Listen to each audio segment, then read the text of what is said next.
आज इयत्ता 3री वर्गाची बालभारती भाग 3 मधील इंग्रजी विषयासाठीची मिक्स अ पॅनकेक ही सुंदर अशी पोयम सादर करणार आहेत।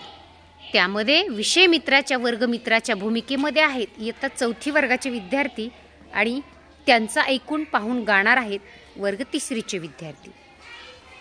पाहूयात मिक्स अ पॅनकेक।